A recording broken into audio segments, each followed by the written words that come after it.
وَقُلْ جَاءَ الْحَقُّ وَزَهَقَ الْبَاطِلُ إِنَّ الْبَاطِلَ كَانَ زَهُوقًا. إن الحمد لله نحمده ونستعينه ونستغفره ونعوذ بالله من شرور أنفسنا ومن سيئات أعمالنا من يهده الله فلا مضل له ومن يضلل فلا هادي له وأشهد أن لا إله إلا الله وحده لا شريك له وأشهد أن محمدا عبده ورسوله. يا أيها الذين آمنوا اتقوا الله حق تقاته ولا تموتن إلا وأنتم مسلمون. يا أيها الناس اتقوا ربكم الذي خلقكم من نفس واحدة وخلق منها زوجها وبث منهما رجالا كثيرا ونساء واتقوا الله الذي تساءلون به والأرحام إن الله كان عليكم رقيبا. يا أيها الذين آمنوا اتقوا الله وقولوا قولا سديدا يصلح لكم أعمالكم ويغفر لكم ذنوبكم ومن يطع الله ورسوله فقد فاز فوزا عظيما. أما بعد فإن خير الحديث كتاب الله وخير الهدي هدي محمد صلى الله عليه وسلم وشر الأمور محدثاتها وكل محدثة بدعة وكل بدعة ضلالة وفي رواية وكل ضلالة في النار. فأعوذ بالله السميع العليم من الشيطان الرجيم. فبما رحمة من الله لنت لهم ولو كنت فظا غليظ القلب لانفضوا من حولك فاعف عنهم واستغفر لهم وشاورهم في الأمر فإذا عزمت فتوكل على الله إن الله يحب المتوكلين. وقال عليه الصلاة والسلام بعثت لأتمم مكارم الأخلاق. تمام قسم کی بڑائیاں و عظمت و بزرگی اللہ رب العالمین کے لیے ہے جو مالک ارض و سما ہے، خالق کائنات ہے، مدبر حقیقی ہے، خالق حقیقی ہے، مالک حقیقی ہے. لاکھوں کروڑوں درود و سلام ہو احمد مجتبی محمد مصطفیٰ محمد بن عبداللہ الہاشمی پر صلی اللہ علیہ وسلم، جنہیں اللہ سبحانہ وتعالی سارے کائنات کے لیے رحمت بنا کر مبعوث کیا. میں اللہ رب العزت کی بارگاہ میں دست بدعا ہوں کہ اللہ سبحانہ وتعالی جس طرح ہمیں اس مبارک مسجد میں ان مبارک چہروں کے ساتھ ایک مبارک موضوع کے ساتھ جمع کیا ہے، اسی طرح ہمیں جنت الفردوس میں جمع کرے. آمین یا رب العالمین.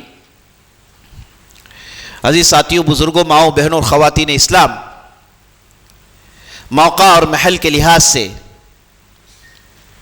اگر کسی موضوع پر گفتگو کرنی ہے، کسی پر لب کشائی کرنی ہے، تو وہ رسالت مآب محمد بن عبداللہ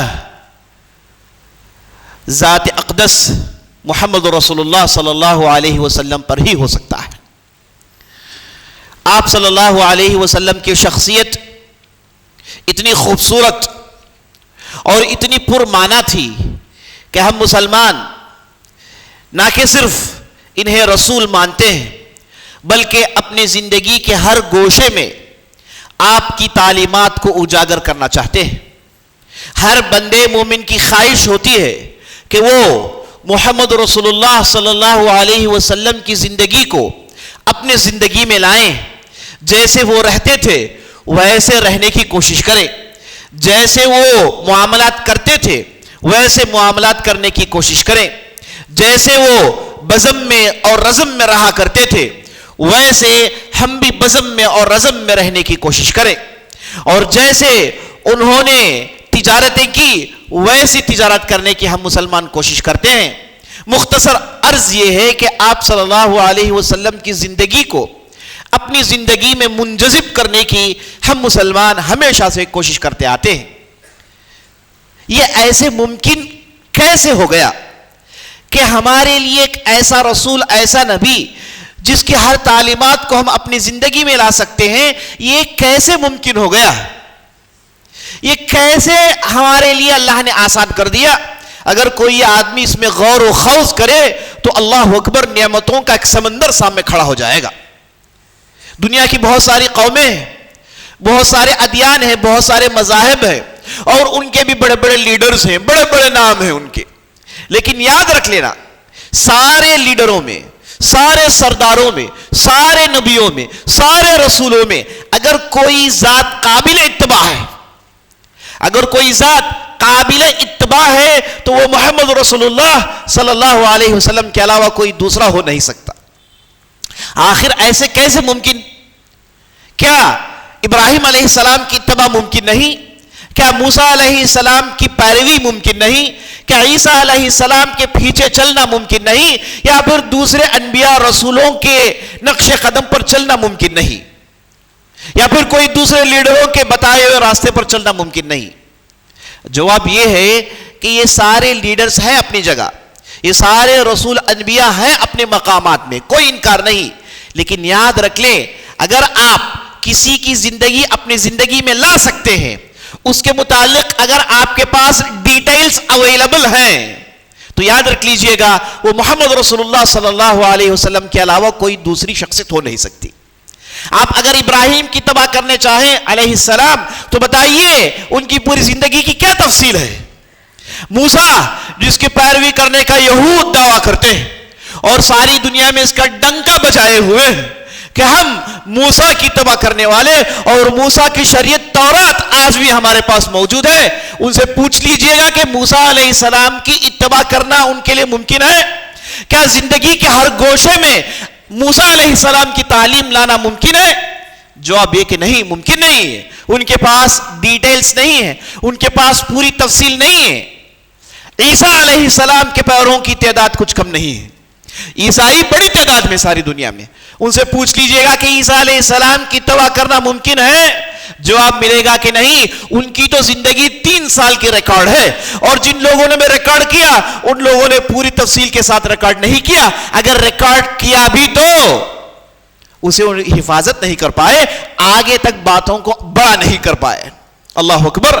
اگر کوئی ایک ذات جسے آپ مکمل طور پر اتباع کر سکتے ہیں، آپ کی زندگی کے ہر گوشے کو اس کی زندگی کے گوشے سے جوڑ کے اس سے تعلیمات اخذ کر سکتے ہیں، تو جان رکھ لیجئے گا وہ محمد رسول اللہ صلی اللہ علیہ وسلم کے علاوہ کوئی دوسری شخصیت ممکن نہیں ہے۔ قربان جائیں صحابہ کی اس مقدس جماعت پر، تابعین کی اس بابرکت گروہ پر، تبع تابعین کی اس بابرکت جماعت پر جن لوگوں نے آپ صلی اللہ علیہ وسلم کی زندگی کو کمپلیٹلی ریکارڈ کیا اور آنے والی نسلوں کو ان باتوں کو پہنچایا، اور ہر نسل کے لیے ان کے ریکارڈ کیے ہوئے چیزوں کو دیکھ کر اپنی زندگی کو درست کرنے میں آسانی پیدا ہوتی ہے۔ اللہ اکبر۔ آپ صلی اللہ علیہ وسلم کی تعلیمات آج بھی زندہ ہیں، آپ صلی اللہ علیہ وسلم کی زندگی آج بھی زندہ ہے، آپ صلی اللہ علیہ وسلم کی اتباع کیسے کرنی چاہیے اس کی بھی مثالیں ڈھیر ساری کتابوں میں آج بھی موجود ہے۔ اللہ اکبر۔ تو یہ آپ صلی اللہ علیہ وسلم ہی سے ممکن ہو سکا، اور آپ صلی اللہ علیہ وسلم ہی کی اتباع ممکن ہے، اس کے علاوہ کسی اور کی نہیں ہے۔ آپ لیڈروں کی بھی تفصیل لے لیجئے، آپ لیڈر جو ابھی حال میں گزرے ہیں، لیڈر جو اس سے پہلے گزرے ہیں، کسی کی بھی زندگی اس انداز سے ریکارڈ نہیں ہے، کسی بھی کی بھی زندگی میں اتنی تفصیل نہیں ملتی جتنی آپ صلی اللہ علیہ وسلم کی زندگی میں ملتی ہے۔ آپ صلی اللہ علیہ وسلم کی نجی حالات، آپ صلی اللہ علیہ وسلم گھر میں کیسے ہوا کرتے تھے، اور سڑکوں میں کیسے ہوا کرتے تھے، مسجد میں کیسے ہوا کرتے تھے، لڑائی کے میدان میں کیسے ہوا کرتے تھے، اور معاملات کیسے کرتے تھے، اور دشمنوں سے کیسے گفتگو کرتے تھے، اپنوں سے کیسے ملتے تھے، یہ ساری تفصیل اللہ اکبر حدیث کی کتابوں میں بھرمار کی شکل میں موجود ہے۔ کسی بھی شخصیت کی اتنی تفصیل نہیں ملتی، اس لیے ہم اور آپ کو، ہم مسلمان کو چاہیے کہ فخر سے سینہ ٹھونکیں، کہیں کہ بھائی اگر ایک ہستی جس کی اتباع ممکن ہے تو وہ ہے ہمارے پیارے نبی محمد رسول اللہ صلی اللہ علیہ وسلم، ان کے علاوہ کوئی نہیں ساری دنیا کے وجود میں جو ان کے ہم پلہ، ان کے ذرا بھی مقابلہ کرنے کی حیثیت رکھتا ہو. اللہ اکبر. جب بات نبی صلی اللہ علیہ وسلم کی آتی ہے تو ہمیں ایک چیز نمایاں طور پر ہمارے آنکھوں کے سامنے جھلکتی ہے. جب بات نوح علیہ السلام کی آئی تو ہمارے ذہنوں میں 950 سال کی دعوت کا وہ دور گھومنے لگتا ہے کہ انہوں نے 950 سال صرف دعوت کا کام کیا اور لوگوں کو اللہ کی طرف بلایا. کیا صبر نہیں رہا ہوگا اور کیا تحمل کے پیمانے نہیں رہے ہوں گے. اور جب ابراہیم علیہ السلام کی بات چیت ہوتی ہے تو امام التوحید، ابو الانبیاء، ابو الضیفان، یہ القاب کے معنی اور اس کا زندہ جاوید نمونہ ہمارے آنکھوں کے سامنے جھلکنے لگتا ہے. جب بات موسیٰ علیہ السلام کی کرتے ہیں تو بنی اسرائیل کی روکردانیاں، ان کی نافرمانیاں اور موسیٰ علیہ السلام کی ان کے لیے تربیت، یہ ساری باتیں فرعون اور دوسری باتیں آنکھوں کے سامنے جھلکتی ہے. اور سب سے زیادہ موسیٰ علیہ السلام کا جلال، موسیٰ علیہ السلام کا غیظ و غضب، موسیٰ علیہ السلام کا وہ سٹرکٹنس ہم آپ کو یاد آ جاتا ہے. جب بات عیسیٰ علیہ السلام کی کرتے ہیں تو عیسیٰ علیہ السلام کا وہ لمبا مقابلہ یہودیوں کے ساتھ وہ یاد آ جاتا ہے اور عیسیٰ علیہ السلام کے ساتھ ان کے وہ معجزے یاد آتے ہیں جنہیں اللہ سبحانہ و تعالیٰ نے ان کے ہاتھوں میں کر دکھایا. یہ ایسا مریض جو ہمیشہ کا مریض تھا، اس کے اندر ایسی بیماریاں تھی جو لا علاج تھی، ان بیماریوں کا آنن فانن علاج کر دیا کرتے تھے. اور یہ عیسیٰ علیہ السلام کی زندگی کا نمایاں پہلو ہے، ان کے معجزات. کوئی بھی آپ نبی لے لیجئے تو ان کے ساتھ ایک یاد تازہ ہو جاتی ہے. لیکن جب بات محمد رسول اللہ صلی اللہ علیہ وسلم کی کرتے ہیں تو کون سی چیز ذہن میں آتی ہے، کون سی چیز یاد آتی ہے، کون سی چیز آپ کی یادداشت کو للکارتی ہے؟ تو جواب یہ ہے کہ آپ صلی اللہ علیہ وسلم کے اچھے اخلاق. آپ صلی اللہ علیہ وسلم اخلاق کا مجسمہ تھے. آپ صلی اللہ علیہ وسلم کہ اخلاق خود ہمارے دین کا ایک حصہ ہے. جیسے کہ اللہ نے قرآن میں ارشاد فرمایا کہ ہم نے آپ کو ایک بہترین دین میں رکھا. اور وہ دین کی تفسیر میں اہل علم نے کہا وہ دین سے مراد آپ صلی اللہ علیہ وسلم کے اخلاق. انک لعلی خلق عظیم، اے نبی صلی اللہ علیہ وسلم بلا شبہ آپ اخلاق کے اونچے معیار میں فائز ہیں. اور آپ صلی اللہ علیہ وسلم بھی عام طور پر کہا کرتے تھے اپنے بعثت کا، اپنے رسول بن کے آنے کا، اپنی نبوت اور رسالت کا مقصد بیان کرتے ہوئے کہتے تھے بعثت لأتمم مکارم الاخلاق. اے لوگوں جان رکھنا، اللہ نے مجھے بھیجا تاکہ میں اخلاق کے اونچے معیار پر پہنچ کر اس پر عمل کر کے ساری دنیا کو بتا دوں. یہ میرے بعثت کا مقصد ہے. عام طور پر نبی صلی اللہ علیہ وسلم کہا کرتے تھے. تو آپ صلی اللہ علیہ وسلم کی بات جیسے ہی چھڑ جاتی ہے آپ صلی اللہ علیہ وسلم کے اخلاق یاد آ جاتے ہیں. آپ صلی اللہ علیہ وسلم کی وہ نرمی، آپ صلی اللہ علیہ وسلم کا وہ انصاف، آپ صلی اللہ علیہ وسلم کی وہ شجاعت، آپ صلی اللہ علیہ وسلم کا وہ صبر، آپ صلی اللہ علیہ وسلم کے تعلقات اپنے اصحاب کے ساتھ، آپ صلی اللہ علیہ وسلم کا تعلق اپنے بیویوں کے ساتھ، عورتوں کے ساتھ، بچوں کے ساتھ، جانوروں کے ساتھ، پتھروں کے ساتھ، یہاں تک کہ جھاڑوں کے ساتھ، ساری تفصیل ریکارڈ ہے. یہ سارے اخلاق کے باب ہمارے آنکھوں کے سامنے جھلکنے لگتے ہیں. اللہ اکبر. آپ صلی اللہ علیہ وسلم جیسے کہ عرض کر دیا میں نے اخلاق کا مجسمہ تھے. اور یہ عام طور پر کہتے تھے اکثر ما يدخل الجنہ التقوی وحسن الخلق. اے لوگوں جان رکھو، جنت میں جو سب سے زیادہ لوگوں کو لے کر جانے والی چیز ہے اس میں سب سے پہلے اللہ کا ڈر، تقوی، اور نمبر دو اچھے اخلاق. اور آپ صلی اللہ علیہ وسلم نے ہمیشہ اچھے اخلاق پر ابھارا. کتنے ایسی احادیث ہیں جن میں آپ صلی اللہ علیہ وسلم کہتے ہیں، ایک جگہ آپ صلی اللہ علیہ وسلم ارشاد فرماتے ہیں ان اقربکم منی مجلسا یوم القیامہ احاسنکم اخلاقا وان ابعدکم منی مجلسا یوم القیامہ اباعدکم اخلاقا. آپ صلی اللہ علیہ وسلم کہتے ہیں کہ قیامت کے دن تمہیں سے جو لوگ میرے قریب ہوں گے، میرے بالکل قریب ہوں گے، یعنی جو فیسلٹیز مجھے ملیں گی وہ فیسلٹیز وہ بھی انجوائے کریں گے، قریب ہوں گے۔ پتہ ہے وہ کون لوگ ہیں؟ کہا کہ جو لوگوں کے اخلاق اچھے ہوتے ہیں، جن کے اخلاق اچھے ہوتے ہیں، یہ نبی صلی اللہ علیہ وسلم کے قریب ہوتے ہیں، نبی صلی اللہ علیہ وسلم کے ساتھ ہوں گے قیامت کے دن۔ یہ کوئی معمولی مرتبہ نہیں عزیز ساتھیوں، آپ صلی اللہ علیہ وسلم کی قربت حاصل ہونا وہ بھی قیامت کے دن، یہ کوئی معمولی بات نہیں ہے۔ اللہ اکبر۔ تو آپ صلی اللہ علیہ وسلم کے اخلاق کی یاد عزیز ساتھیوں آئیے 2-3 واقعات کے ساتھ کرتے ہیں۔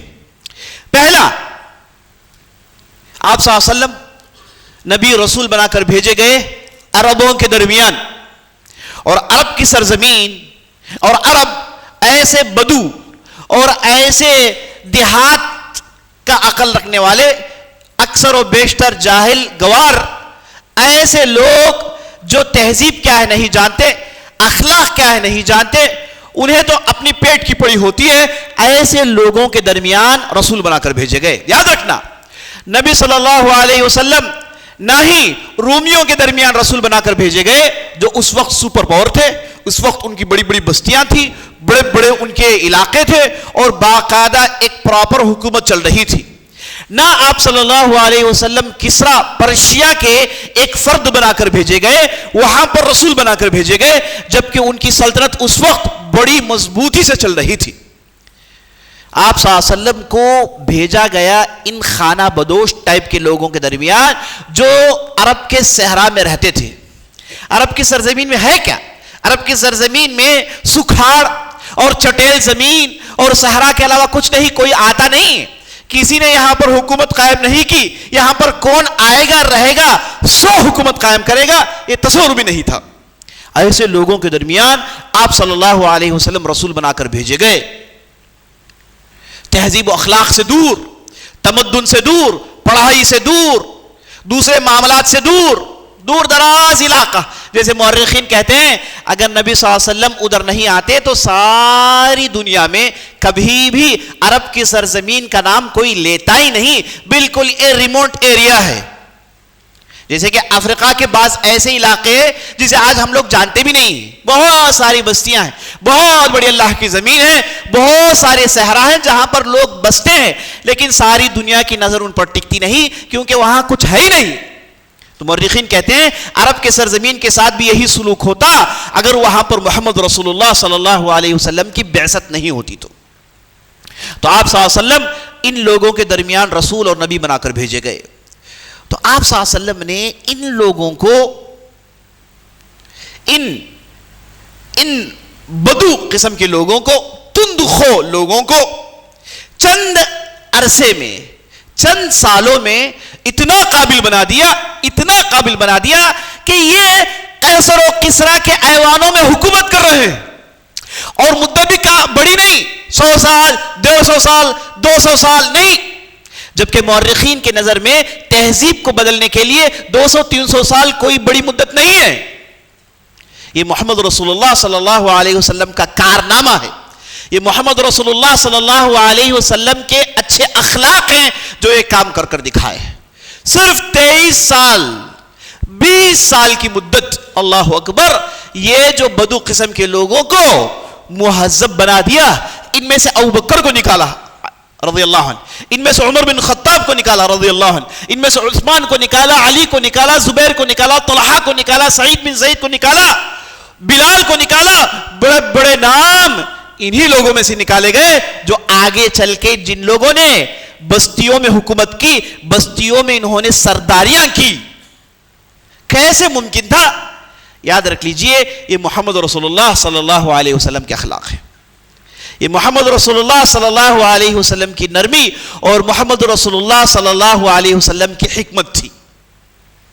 ایک مرتبہ آپ صلی اللہ علیہ وسلم ایک مسجد میں، اپنی مسجد میں ہے، ابھی نماز ختم ہوئی، اتنے میں صفوں میں سے ایک بدو صاحب نکلتے ہیں جو اپنے گاؤں سے آئے تھے، اپنے دیہات سے آئے تھے، صفوں سے نکلتے ہیں، سیدھے قبلے کی طرف چلے جاتے ہیں، اور اس کے بعد کرتے کیا ہے؟ باقاعدہ یہاں پر قضائے حاجت پیشاب کرتے ہیں مسجد میں، محمد رسول اللہ کی حاضری میں، اور بڑے بڑے صحابہ موجود ہیں، ابھی نماز ہوئی ہے، مسجد کے اندر کتنی بڑی غلطی. اگر آج یہ اگر کسی نے کر دیا تو وہ صاحب تو گئے, ہے کہ نہیں؟ وہ صاحب کے تو پرخچے چلے گئے, ہڈیاں توڑ دیں گے ہم لوگ, کہیں گے کہ کیا بدسلوکی کر رہے ہو. یہاں پر آپ کو آپ صلی اللہ علیہ وسلم کی حیثیت کی, آپ صلی اللہ علیہ وسلم کی شخصیت کی حیثیت نمایاں ہو رہی ہے. آپ صلی اللہ علیہ وسلم نے جب دیکھا کہ یہ صاحب قبلے کی طرف پیشاب کر رہے ہیں تو صحابہ لپکے پکڑنے کے لیے, چیخنے لگے. تو نبی صلی اللہ علیہ وسلم نے کہا کہ زمیرو, چھوڑ دو, صاحب کو چھوڑ دو. اب وہ صاحب اپنی قضائے حاجت پوری کرتے ہیں. اس کے بعد نبی صلی اللہ علیہ وسلم انہیں بلاتے ہیں, کہتے ہیں کہ آؤ. وہ صاحب قریب آتے ہیں تو نبی صلی اللہ علیہ وسلم نے بڑے پیارے انداز میں, چہرے میں وہ غصہ نہیں اور زبان میں وہ بے قراری نہیں اور زبان میں وہ کھار نہیں, آپ صلی اللہ علیہ وسلم نے کہا انما جعل هذه المساجد, یہ جو مساجد ہیں اللہ کی, یہ اللہ کے ذکر کے لیے, قرآن کی تلاوت کے لیے, نماز کے لیے بنائی گئی ہے. یہ بھی نہیں کہا کہ یہاں پر آپ کو یہ کام نہیں کرنا ہے, بلکہ کہا کہ اس مسجد کا مقصد اللہ کی عبادت کرنی ہے, یہاں پر نماز پڑھنی ہے, ذکر و اذکار کرنے ہیں, بس یہی اس مسجد کا مقصد ہے. اب یہ جو صاحب جنہوں نے صحابہ کے اس شور شرابے کو دیکھا, ان کے غصے کو دیکھا اور محمد رسول اللہ صلی اللہ علیہ وسلم کی حکمت کو دیکھا, تو اپنے انداز میں چیخ کر کہنے لگے اللہم ارحمنی محمدن ولا ترحم احد غیرنا. کہا کہ اللہ مجھے اور یہ جو محمد ہے نا ان دونوں پر رحم کرنا, باقی جتنے بھی ہے نا کسی پر بھی رحمت نہیں کرنا, کسی پر بھی رحمت نہیں کرنا. غصے میں آ گئے, کہا کہ مارنے آ رہے ہیں مجھے. تو یہ صاحب نے مجھے پراپر ریکٹیفائی کیا, پراپر موڈیفائی کیا, تو آپ صلی اللہ علیہ وسلم کے اخلاق سے اتنے متاثر ہوئے کہ ایسی دعا کر ڈالی. تو نبی صلی اللہ علیہ وسلم نے جواب میں پھر وہ حکمت سے بھری ہوئی بات کہا کہ یا فلان لقد حجرت واسعا, اے آدمی تو نے کشادہ چیز کو تنگ کر دیا. اشارہ یہ کہ اللہ کی رحمت تو سب پر نچھاور ہوتی ہے, اللہ کی رحمت تو سب پر آتی ہے, تم نے میرے اور تمہارے درمیان مخصوص کر کے اس کشادہ چیز کو تنگ کر دیا. یہ صاحب اس کے بعد انہوں نے کبھی غلطی نہیں کی, اس کے بعد انہوں نے پورے اخلاق سیکھے, اس کے بعد پوری تعلیمات حاصل کی. تو یہ آپ صلی اللہ علیہ وسلم کا طرز تھا عزیز ساتھیوں, جن کی وجہ سے آپ صلی اللہ علیہ وسلم نے سارے عربوں کو اپنے طرف مائل کر لیا. اللہ نے قرآن میں ارشاد فرمایا فَبِمَا رَحْمَةٍ مِّنَ اللَّهِ لِنْتَ لَهُمْ وَلَوْ كُنْتَ فَضًّا غَلِيظَ الْقَلْبِ لَانفَضُّوا مِنْ حَوْلِكَ فَاعْفُ عَنْهُمْ وَاسْتَغْفِرْ لَهُمْ وَشَاوِرْهُمْ فِي الْأَمْرِ وَإِذَا عَزَمْتَ فَتَوَكَّلْ عَلَى اللَّهِ ان اللہ یحب المتوکلین. اس آیت کے اندر اللہ سبحانہ وتعالی نے نبی صلی اللہ علیہ وسلم کی شخصیت کا نچوڑ پیش کیا. کہا کہ فبما رحمت من اللہ لنت لہم, آپ صلی اللہ علیہ وسلم منافقین کے ساتھ بہت ہی نرم, انتہائی نرمی سے پیش آتے. عبداللہ بن ابی بن سلول جو منافقین کا سردار تھا, جب وہ مر گیا, سبوں کو معلوم ہے کہ یہ منافق ہے, اس کی وجہ سے احد کی لڑائی, اس کی وجہ سے احزاب کی لڑائی, اس کی وجہ سے نہ جانے کتنی مصیبتیں مدینے میں آ پڑی تھی, اتنا بڑا مجرم ہے.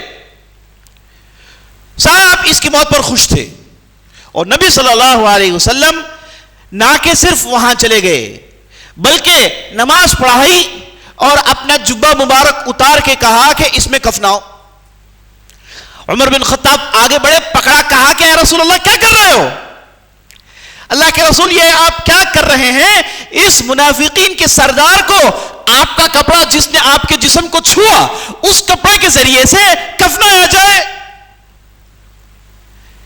عمر بن خطاب کو برداشت نہیں ہوا, کیونکہ آپ صلی اللہ علیہ وسلم کی شخصیت سے جس کپڑے نے ملامست کی, جس کپڑے نے چھوا, وہ کپڑا کیسے عذاب کا مستحق ہو سکتا ہے, یہ عمر بن خطاب کے ذہن میں تھا. چیخ کر کہا اللہ کے رسول ایسے مت کریے. کہا عمر ہٹو. کہا کہ نہیں, کیا کر رہے, ہٹو. وہ تھا جو تھا, لیکن یہ ہمارے اخلاق نہیں. اللہ اکبر, قربان جائے اس رسول پر, ہم تو والے جاتے ہیں اس رسول پر صلی اللہ علیہ وسلم. اپنا جبہ مبارک دیے اور باقاعدہ اس میں کفنایا گیا اور آپ صلی اللہ علیہ وسلم نماز پڑھی. اور اس کے بعد اللہ نے قرآن میں آیت نازل کی ان تستغفر لهم او لا تستغفر لهم وان تستغفر لهم 70 مرة لا يغفر الله لهم. کہا کہ نبی صلی اللہ علیہ وسلم آپ معافی مانگیے نہ مانگیے، آپ 70 مرتبہ بھی معافی مانگیں گے، ہم ان ظالموں کو معاف کرنے والے نہیں ہیں۔ کون؟ منافقین۔ اور نبی صلی اللہ علیہ وسلم نے کیا کہا؟ اگر مجھے معلوم ہو کہ 71 مرتبہ یعنی 71 ٹائمز مغفرت مانگنے پر اس کی معافی ہو جائے گی تو میں مانگتا۔ اگر مجھے معلوم ہو کہ 71 مرتبہ اگر معافی مانگنے سے اس کی معافی ہو جاتی تو میں مانگتا۔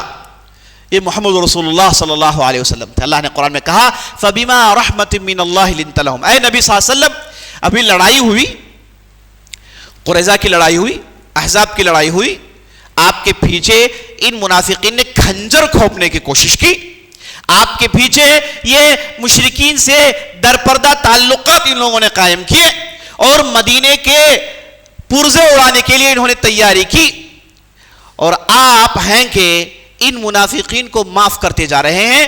کون سی اللہ کی رحمت کی بنیاد پر آپ ان کے ساتھ اتنی نرمی برت رہے ہیں؟ یہ کہنے والا کون ہے؟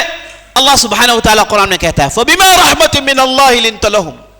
اتنی رحمت، اتنی نرمی ان لوگوں کے ساتھ کیوں؟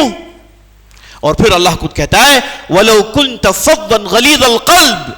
اے نبی صلی اللہ علیہ وسلم، آپ بڑے سخت دل ہوتے، آپ کے اخلاق بڑے تند ہوتے، اور آپ کا چہرہ تند خو ہوتا تو یہ آپ کے سامنے آپ پر مر مٹنے کے لیے جماعت تیار نہیں ہوتی۔ آپ پر مر مٹنے کے لیے یہ جو جماعت ہے آپ کے ساتھ، جسے جماعت صحابہ مقدس جماعت کہتے ہیں، آپ کی نرمی پر یہ لوگ وارے گئے ہیں، آپ کی نرمی پر یہ لوگ قربان چلے گئے ہیں، یہ آپ کے اخلاق ہیں۔ اللہ نے قرآن میں تعریف کی محمد رسول اللہ صلی اللہ علیہ وسلم، اور اس کے بعد اللہ نے کہا فَاعْفُ عَنْهُمْ۔ اے نبی صلی اللہ علیہ وسلم، جب یہ لوگ آپ کے اتنے قریب ہو گئے، اللہ اکبر، صحابہ کی محبت نبی صلی اللہ علیہ وسلم کو لے کر ایک الگ موضوع ہے، مستقل موضوع ہے۔ اور صحابہ میں سے بعض ایسے صحابہ تھے جب ان سے پوچھا گیا کہ چلو بتاؤ نبی صلی اللہ علیہ وسلم کیسے ہوا کرتے تھے، ان کا چہرے مبارک کیسے تھا، ہاتھ پیر کیسے تھے، تو بڑے بڑے صحابہ نے کہا کہ نہیں بتا نہیں سکتا میں۔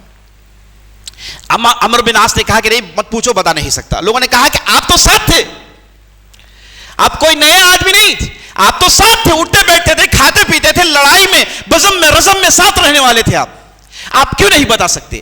تو کہا کہ نہیں، ہمارے دلوں میں اتنا روب اور اتنی محبت، اتنی عزت تھی کہ ہم نے اپنے آنکھوں سے ان کے چہروں کو کبھی مکمل دیکھا ہی نہیں۔ محبت کا عالم دیکھیے عزیز ساتھیوں، روب اور محبت لگاؤ اتنا کہ آپ صلی اللہ علیہ وسلم کے چہرے کو کبھی مکمل دیکھا بھی نہیں۔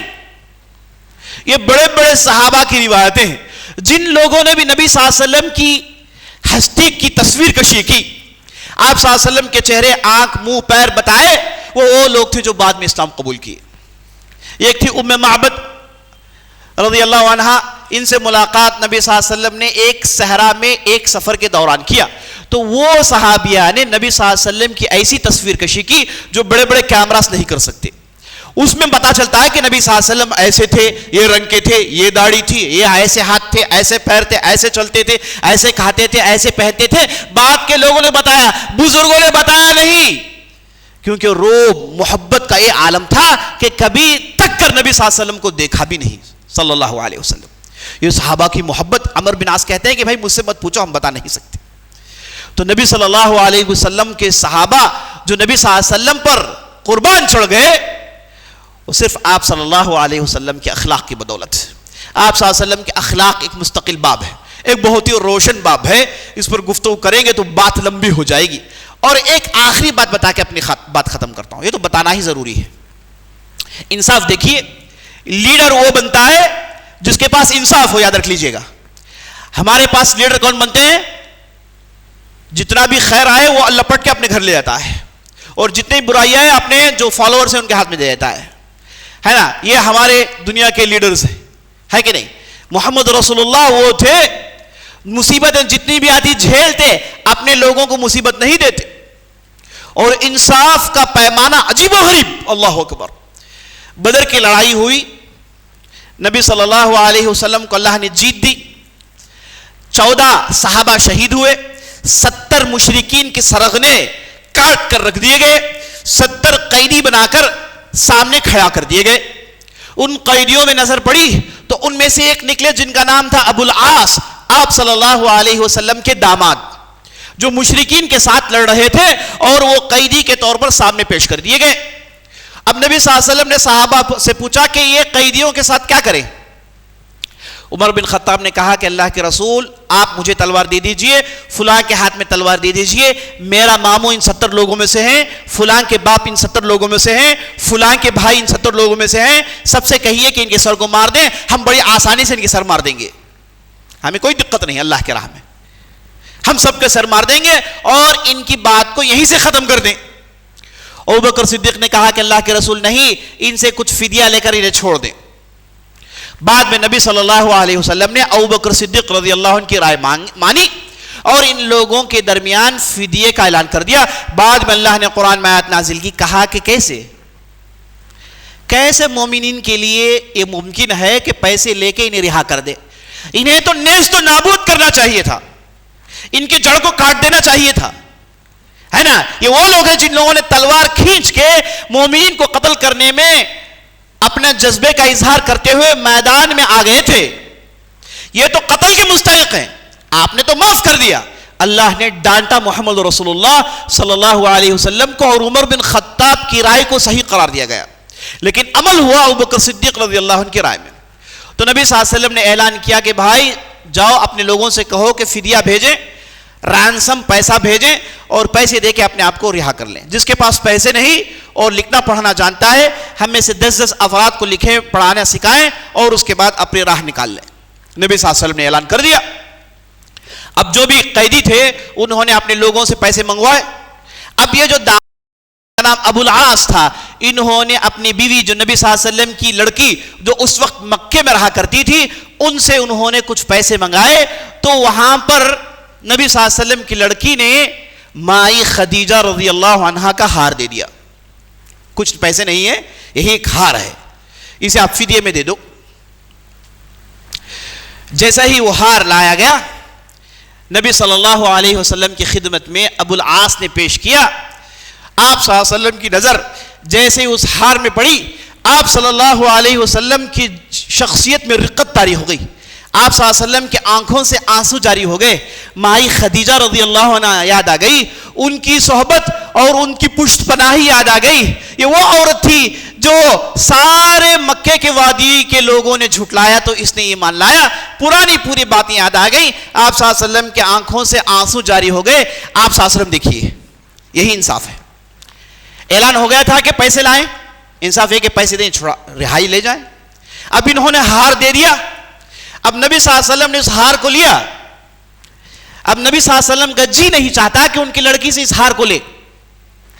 نبی صلی اللہ علیہ وسلم ایک طرف تو انصاف کرنا ہے، سب کے ساتھ تو پیسے لیے، تو نبی صلی اللہ علیہ وسلم نے اس ہار کو لیا، پلٹ کے صحابہ کے جماعت سے کہا کہ اگر آپ لوگوں کی اجازت ہو، کہا کہ اگر آپ لوگوں کی اجازت ہو تو میں اس ہار کو واپس کر دیتا ہوں۔